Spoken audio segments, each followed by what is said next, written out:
அன்பிற்குரிய சகோதரர்களே, இப்போ சமகால நிகழ்வுகளை பொறுத்த வரைக்கும் முக்கியமான ஒரு செய்தியை உங்களுடைய கவனத்திற்கு கொண்டு வர விரும்புகிறோம்.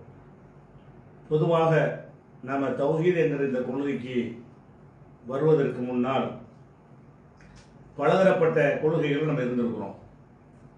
சிலர் தப்லீக் ஜமாத்தில் இருந்தோம், சிலர் தரீக்காங்கிற அந்த கொள்கையில் இருந்தோம், மதுஹபில் இருந்தோம். இப்படி பலவிதமான கொள்கைகளில், அதாவது கபர் வணக்கம் பரேலவிகளாக இருந்தோம். இப்படி பலதரப்பட்ட ஒரு நிலையில் தான் நாம் இருந்தோம். தௌஹீதுங்கிற இந்த கொள்கை ஏற்றுக்கொள்வதற்கு முன்னாடி அப்படி தான் இருந்தோம். இருந்த நாம் இந்த தௌஹீதுங்கிற கொள்கைக்கு எப்படி வந்தோம்? வஹீல் அல்ல அறிவிச்சு நம்ம வந்தோமா? இல்லை. எப்படி வந்தோம்? தௌஹீது கொள்கையை சொல்றவங்க என்ன வாதத்தை வைக்கிறாங்க, நாம இப்ப இதுவரை கடைபிடிச்சிட்டு வர்ற அந்த ஜமாத்துல என்ன வாதம் வைக்கிறாங்க, ரெண்டையும் கம்பேர் பண்ணி பார்ப்போம். கம்பேர் பண்ணி பார்க்கும் பொழுது நுணுக்கமான, சில பேருக்கு நுணுக்கமான விஷயங்கள் தெரியும், மிக மிக அதிகமான பேருக்கு நுணுக்கமான விஷயங்கள்லாம் தெரியாது. எதை பார்ப்பாங்க? இவங்க கேள்வி கேட்குறாங்க, இவங்க பதில் சொல்றாங்க, இவங்க கேள்வி கேட்டால் இவங்கள்ட்ட பதில் இல்லை. இப்படி பல விஷயங்களை பார்க்குறாங்க.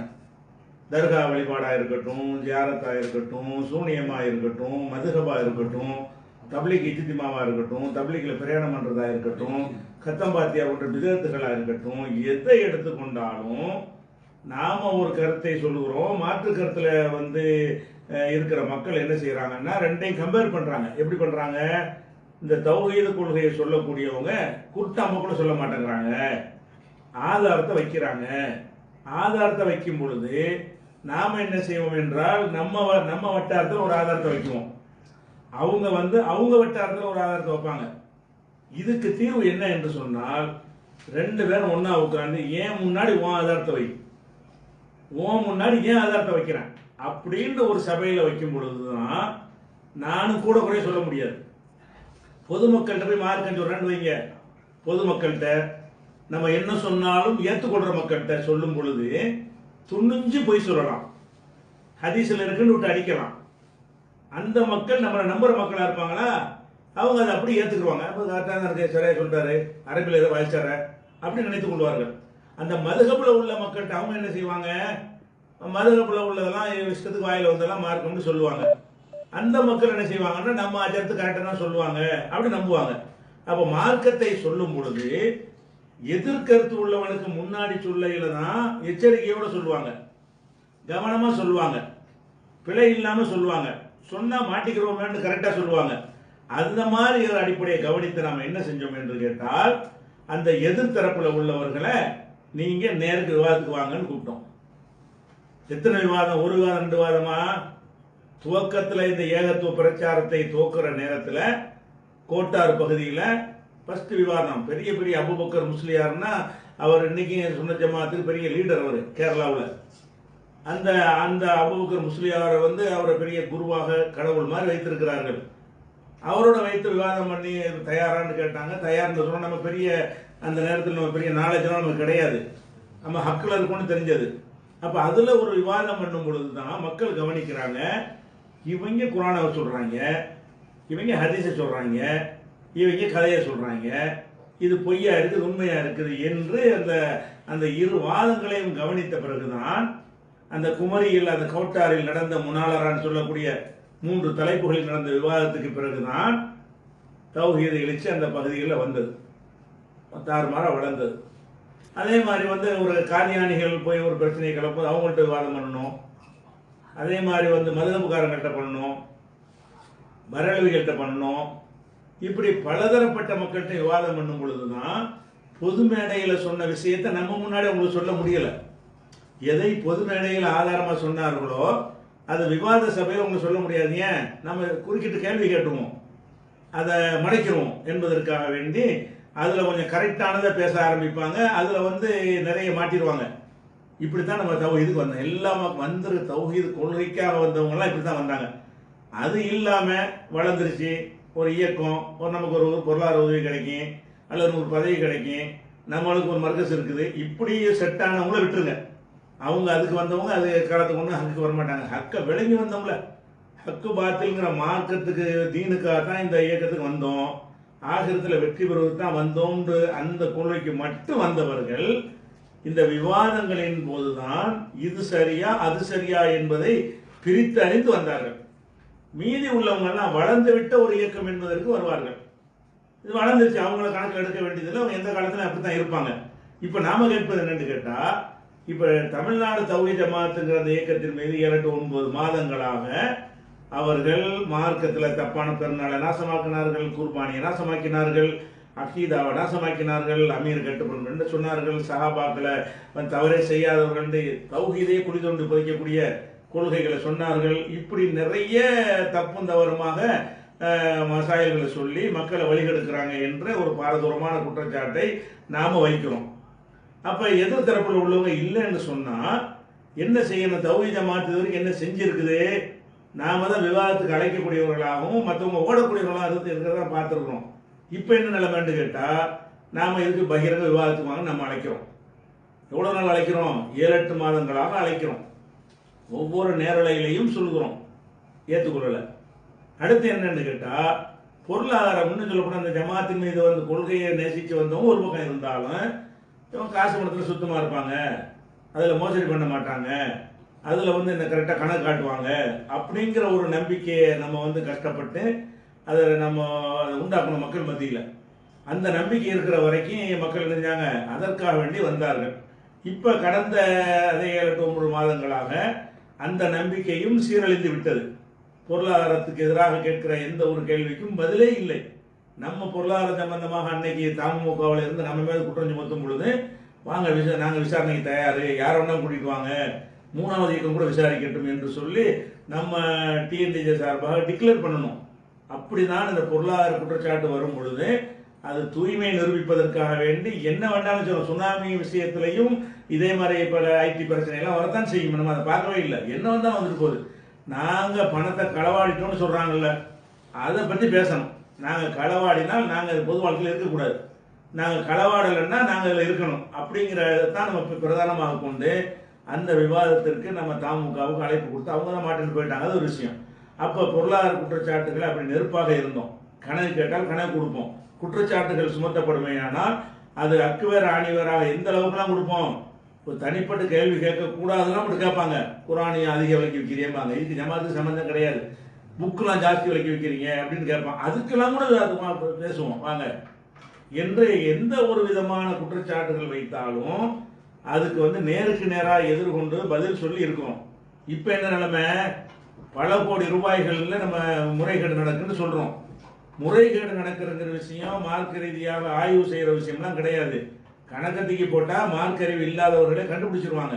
அப்போ நம்ம என்ன செய்கிறோம்? இந்த கணக்கு பார்ப்போம், நீங்கள் ஊழல் தான் பண்ணிட்டீங்க, பணத்தை களவாடி இருக்கிறீங்க, நான் குற்றம் சுமத்துறேன், பொது வெளியில் சுமத்துறேன், ஊழலையே சொல்கிறேன், பல 1 மாதம் 2 மாதம் பல மாதங்களாக சொல்கிறேன். அப்போ அந்த குற்றச்சாட்டுக்கு நீங்கள் என்ன செய்யணும்? நான் பகிரங்கமாக குற்றச்சாட்டு சொல்கிறேன்ல, என்ன செய்யணும்? நீங்கள் என்னை அழைக்கணும், வா நிரூபிக்க தயாரான்னு கேட்கணும். நான் இது இப்படித்தான் இந்த ஜமாத் இதுவரைக்கும் இருந்திருக்கிறது. ஜமாத்தில் வந்து நம்ம மீது குற்றச்சாட்டு சுமத்தினார்களே, ஆனால் நாம தான் கூப்பிடுவோம், வா நிரூபிச்சு காட்டு, நாங்கள் ஆதாரத்தை தள்ளி போட தயாரு, யாரை வேணாலும் கூட்டிட்டு வா, அவங்க நடுவரை வைத்துக் கொள்வோம் அப்படி சொன்ன ஒரு ஜமாத்தில் இன்னைக்கு என்ன நிலைமை? 6 கோடி ரூபாய் சொத்துன்றாங்க, பொய். அது 1,34,00,000 ரூபாய் சொத்துங்கிறாங்க, அது பொய். 1,50 கோடி ரூபாய் வந்து இதர செலவுங்கிறாங்க, அது பொய். நிர்வாக செலவு 2 கோடின்னு சொல்றாங்க, அது இதெல்லாம் பொதுக்குழுல கணக்கு வாசிக்கிறாங்க.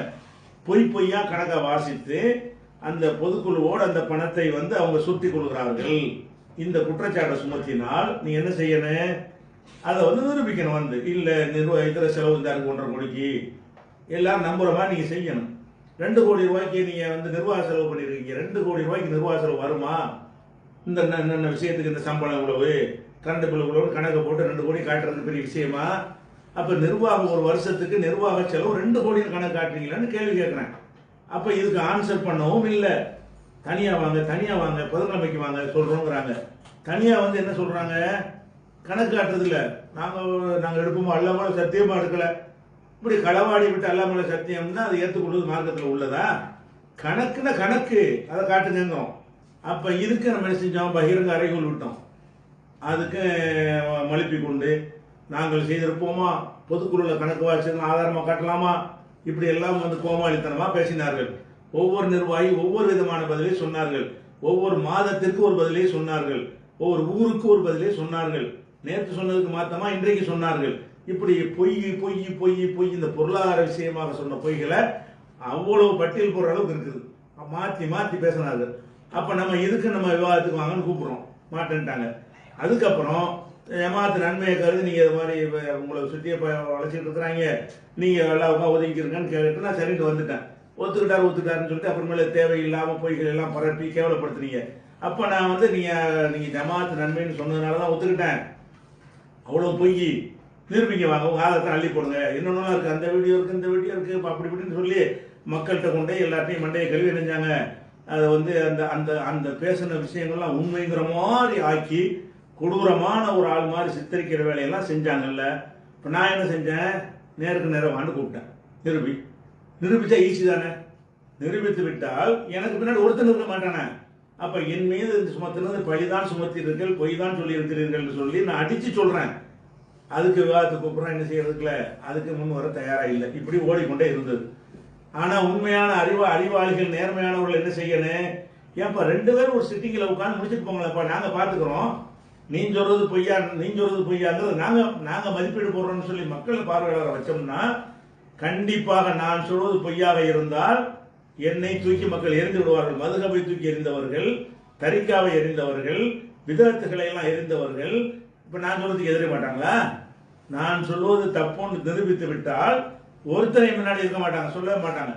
நீங்க சொல்றது தப்புன்னு இருந்தால் இந்த மார்க்சிசம் மண்ணாங்கட்டி எதுவும் அவங்களுக்கு பெருசா தெரியாது, அவங்க கொள்கையின் பக்கம் வந்துடுவார்கள். அப்ப நம்ம கொள்கை சார்ந்த ஒரு நன்மக்களை பிரித்தெடுப்பதற்கு தானே இந்த அழைப்பு கொடுக்குறோம். ஏத்துக்கணுமா இல்லையா? ஏத்துக்கிறாம இருந்து இப்ப கடைசி அடைஞ்சாங்கன்னா ஊட்டியில ஒரு அந்த செயற்குழுவை கூட்டி எங்க மாவட்டம் கிளை மதரசாக்கள் நாங்கள் விவாத அழைப்பு கொடுத்துருக்குறோம்.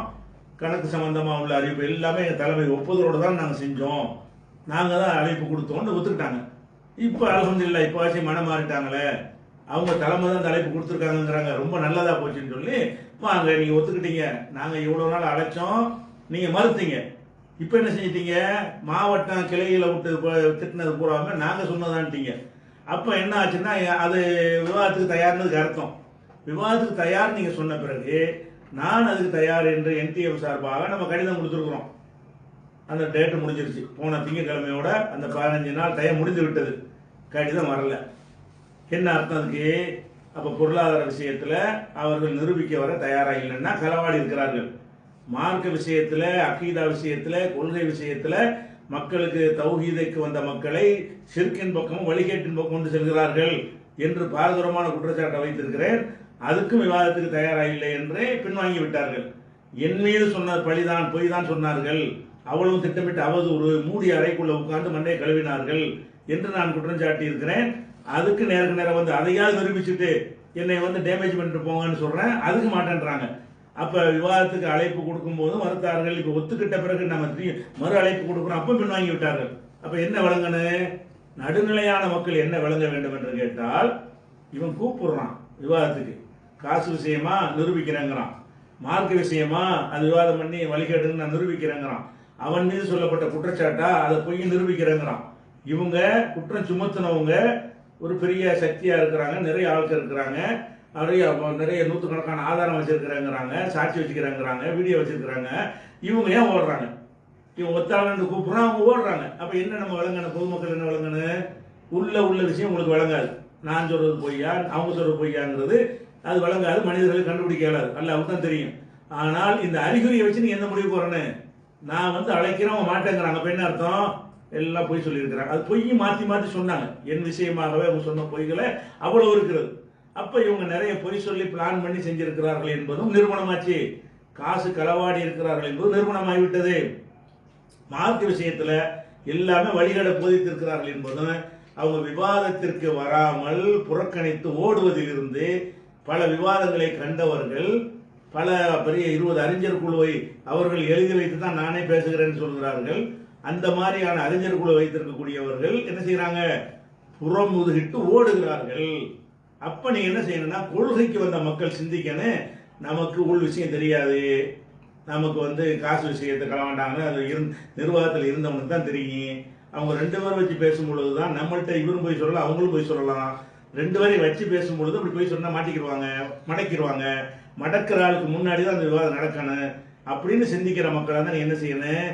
இவன் கூப்பிடுறான், அவன் மாட்டேங்கிறாங்க, பொருளாதார களவு உண்மை. மார்க்க விஷயத்துல இவன் கூப்பிடுறான், அவங்க மாட்டேங்கிறாங்க. அப்ப வாய்க்கு வந்ததெல்லாம் விட்டு அடிக்கிறாங்க. மார்க் அறிவு இல்லாம, ஆய்வு இல்லாம, நம்ம என்ன சொன்னாலும் கேட்கக்கூடிய அடிமை கூட்டம் இருக்குதுன்னு நம்பி மக்களை வழிகெடுத்து கொண்டிருக்கிறார்கள். அது நிறுவனமாயிடுச்சு. அது மாதிரி ஒரு நடவடிக்கை என்ற பெயர்ல மார்க்கெட்டிங் பார்க்காம, பயிலாவை பார்க்காம, உண்மைக்கு மாறாக பொய்களை பரப்பி என்ன செய்யறாங்க? இந்த காசு பணத்தை சுருட்டுவதற்காக செஞ்சிருக்கிறாங்க என்ற குற்றச்சாட்டு மெய்யாகிவிட்டது. மறுத்து விட்டார்கள். விவாதத்திற்கு அறைகூலை அவங்க தான், நாங்க தான் அழைப்புட்டோன்னு சொன்னார்கள். நம்ம வாங்கன்னு கூப்பிடும் போது அந்த டயத்துக்குள்ள அவங்க வரலை என்ற காரணத்தினால் புறக்கணித்து விட்டதால் இப்ப சத்தியம் எது என்று தெல்ல தெளிவாகிவிட்டது. இன்ஷா அல்லாஹ் அதை என்ன செய்யும்? மக்கள்கிட்ட இதை நீங்க மற்ற சகோதரர் கொண்டு போகணும். வரணும் வேணாம், இவங்க கூப்பிடுறாங்க மாட்டேங்கிறாங்க, என்னப்பா சொல்றேன்? உண்மை இருந்தா பேச வேண்டியதுதானே அப்படிங்கிற ஒரு கேள்வியிலே என்ன செஞ்சிருக்க? இப்படிதான் ஹக்கில் இருந்து நம்ம வந்து பாத்திலிருந்து ஹக்குக்கு வந்தோம். இதை கவனத்தில்